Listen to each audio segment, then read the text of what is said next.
Hi hello welcome back to our YouTube channel. ನಾವಿವತ್ತು ಮಾಡೋಕ್ಕೆ ಹೊರಟಿರೋದು ಒಂದು ನಾಟಿ ಶೈಲಿಯ ಪಲಾವ್ ಹೇಗೆ ಮಾಡ್ಕೊಳ್ಳೋದು ನೋಡ್ಕೊಂಬರೋಣ ಬನ್ನಿ ಫ್ರೆಂಡ್ಸ್.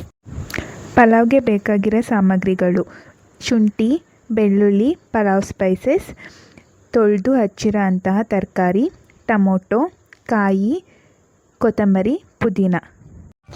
ಮೊದಲು ನಾನಿಲ್ಲೊಂದು ಜಾರ್ಗೆ ಶುಂಠಿ, ಬೆಳ್ಳುಳ್ಳಿ, 1 ಕಪ್ ಕಾಯಿ ತುರಿ ಮತ್ತು ಹಚ್ಚಿರೋ ಅಂತಹ ಟೊಮೊಟೊ ಹಾಕ್ಕೊಂಡು ಅದ್ರ ಜೊತೆಗೆ ಕೊತ್ತಂಬರಿ, ಪುದೀನ, ಹಸಿಮೆಣಸಿನ್ಕಾಯಿ ಆ್ಯಡ್ ಮಾಡಿಕೊಂಡು ಅದನ್ನು ರುಬ್ಕೊತಾ ಇದ್ದೀನಿ. ಇದು ನನಗೆ ನಮ್ಮಮ್ಮ ಹೇಳ್ಕೊಟ್ಟಿರೋ ಅಂತಹ ರೆಸಿಪಿ.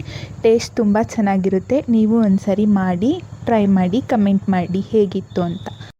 ನೆಕ್ಸ್ಟ್ ನಾನು ಇಲ್ಲೊಂದು ಕುಕ್ಕರ್ಗೆ ಎಣ್ಣೆ ಹಾಕಿದ್ದೀನಿ. ಎಣ್ಣೆ ಕಾದ್ಮೇಲೆ ಸಾಸಿವೆ ಹಾಕ್ಕೊಂಡು ಸಾಸಿವೆ ಸಿಡಿದ್ಮೇಲೆ ಪಲಾವ್ ಸ್ಪೈಸಸ್ನ ಆ್ಯಡ್ ಮಾಡ್ಕೊತಿದ್ದೀನಿ. ಅದಕ್ಕೆ ಈರುಳ್ಳಿ ಹಾಕಿ ಈರುಳ್ಳಿ ಕಂದು ಬಣ್ಣ ಬರೋವರೆಗೂ ಸ್ವಲ್ಪ ರೋಸ್ಟ್ ಮಾಡ್ಕೊಳ್ಳೋಣ. ಇದೇ ಥರ ಈಸಿಯಾಗಿ ಒಳ್ಳೆ ಟೇಸ್ಟ್ ಕೊಡೋ ಅಂತಹ ರೆಸಿಪೀಸ್ ಬೇಕು ಅಂದರೆ ಪ್ಲೀಸ್ ಕಮೆಂಟ್ ಮಾಡಿ ತಿಳಿಸಿ. ನಿಮ್ಗೆ ಯಾವ ರೆಸಿಪಿ ಬೇಕು ಅಂತ ನಾನು ಅಪ್ಲೋಡ್ ಮಾಡ್ತೀನಿ. ನಮ್ಮೆಲ್ಲ ವೀಡಿಯೋಸ್ಗೂ ಒಳ್ಳೆ ರೆಸ್ಪಾನ್ಸ್ ಸಿಗ್ತಿದೆ. ಇಷ್ಟು ಬೇಗ ಇಷ್ಟು ರೆಸ್ಪಾನ್ಸ್ ಬರುತ್ತೆ ಅಂದ್ಕೊಂಡಿರಲಿಲ್ಲ. Thank you so much. ಇದೇ ಥರ ನಿಮ್ಮ ಸಪೋರ್ಟ್ ಯಾವಾಗಲೂ ಇರಲಿ. ಇವಾಗ ಈರುಳ್ಳಿ ಕಂದು ಬಣ್ಣ ಬಂದಿದೆ. ಅದಕ್ಕೆ ನಾನಿವಾಗ ಕರ್ಬೇವಿನ ಸೊಪ್ಪು ಆ್ಯಡ್ ಮಾಡ್ಕೊತಿದ್ದೀನಿ. ಕರ್ಬೇವಿನ ಸೊಪ್ಪು ಆ್ಯಡ್ ಮಾಡಿಕೊಂಡು ಸ್ವಲ್ಪ ರೋಸ್ಟ್ ಮಾಡ್ಕೊಳ್ಳೋಣ. ಆಮೇಲೆ ನಾನಿಲ್ಲಿ ತೊಳೆದು ಹಚ್ಚಿರೋ ಅಂತಹ ತರಕಾರಿನ ಆ್ಯಡ್ ಮಾಡ್ಕೊತಿದ್ದೀನಿ. ನಿಮ್ಗೆ ಯಾವ ತರಕಾರಿ ಬೇಕಾದರೂ ಆ್ಯಡ್ ಮಾಡ್ಕೊಬೋದು. ನಾನಿವತ್ತಿಲ್ಲಿ ಕ್ಯಾರೆಟು, ಗೆಡ್ಡೆಕೋಸು, ಬೀನ್ಸು ಮತ್ತು ನಾನಿವತ್ತಿಲ್ಲಿ ಬಟಾಣಿ ಬದಲು ಹಸಿ ಕಡಲೆಬೀಜನ ಆ್ಯಡ್ ಮಾಡಿದ್ದೀನಿ. ಕಡಲೆಬೀಜ ಬೇಡ ಅಂದೋರು ಬಟಾಣಿನ ಆ್ಯಡ್ ಮಾಡ್ಕೊಳ್ಳಿ. ನಾನಿವತ್ತಿಲ್ಲಿ ಬಟಾಣಿ ನೆನೆಸಿಲ್ಲ, ಅದಕ್ಕೋಸ್ಕರ ಕಡಲೆಬೀಜ ತೊಗೊಂಡಿದ್ದೀನಿ. ತರಕಾರಿ ಎಲ್ಲ ಸ್ವಲ್ಪ ಎಣ್ಣೆಲೇ ಫ್ರೈ ಆಗಬೇಕು. ಫ್ರೈ ಆಗೋ ಥರ ಕೈ ಆಡಿಸ್ಕೊಳ್ಳೋಣ. ತರಕಾರಿ ತೊಗೊಳ್ಳುವಾಗ ನಿಮ್ಗೆ ಯಾವ ಕನ್ಸಿಸ್ಟೆನ್ಸಿ ಬೇಕು ನೋಡಿಕೊಂಡು ತೊಗೊಳ್ಳಿ. ತರಕಾರಿ ಫ್ರೈ ಆದಮೇಲೆ ಆವಾಗಲೇ ರುಬ್ಬಿಟ್ಕೊಂಡಿರೋ ಅಂಥ ಮಸಾಲೆನ ಆ್ಯಡ್ ಮಾಡ್ಕೊತಿದ್ದೀನಿ. ಮಸಾಲೆ ಆ್ಯಡ್ ಆದಮೇಲೆ ಅದು ಸ್ವಲ್ಪ ಹಸಿ ವಾಸನೆ ಹೋಗಿ ಎಣ್ಣೆ ಬಿಡಬೇಕು. ಅಲ್ಲಿವರೆಗೂ ಕೈ ಆಡಿಸ್ಕೊತೀರಿ. ಎಣ್ಣೆ ಬಿಡೋಕ್ಕೆ ಸ್ಟಾರ್ಟ್ ಆದಮೇಲೆ ರುಚಿಗೆ ತಕ್ಕಷ್ಟು ಉಪ್ಪು ಸೇರಿಸ್ಕೊಳ್ಳಿ.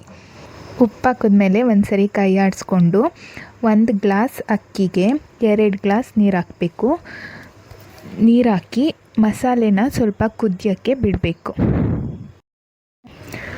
ಈಗ ಮಸಾಲೆ ಕುದಿಯೋಕ್ಕೆ ಸ್ಟಾರ್ಟ್ ಆದಮೇಲೆ ನಾನು ಮೊದಲೇ 10 ನಿಮಿಷ ಅಕ್ಕಿನ ನೀರಲ್ಲಿ ನೆನೆಸಿದ್ದೀನಿ. ಆ ನೆನೆಸಿರೋ ಅಂಥ ಅಕ್ಕಿನ ಮಸಾಲೆಗೆ ಹಾಕ್ಕೊತಿದ್ದೀನಿ. ಅಕ್ಕಿ ಹಾಕಿದ್ಮೇಲೆ ಒಂದು ಕುದಿ ಬರಬೇಕು. ಒಂದು ಕುದಿ ಬರೋವರೆಗೂ ವೆಯ್ಟ್ ಮಾಡೋಣ. ಅದಾದಮೇಲೆ ಉಪ್ಪು ಖಾರ ಎಲ್ಲ ಸರಿಯಾಗಿದೆಯಾ ಅಂತ ಒಂದು ಸರಿ ಟೇಸ್ಟ್ ಮಾಡ್ಕೊಳ್ಳಿ. ಅದಾದಮೇಲೆ ಕುಕ್ಕರ್ ಕ್ಯಾಪ್ ಹಾಕ್ಕೊಂಡು ನಾನಿಲ್ಲಿ 2 ವಿಶಿಲ್ ಕೂಗಿಸ್ಕೊಳ್ತಾ ಇದ್ದೀನಿ.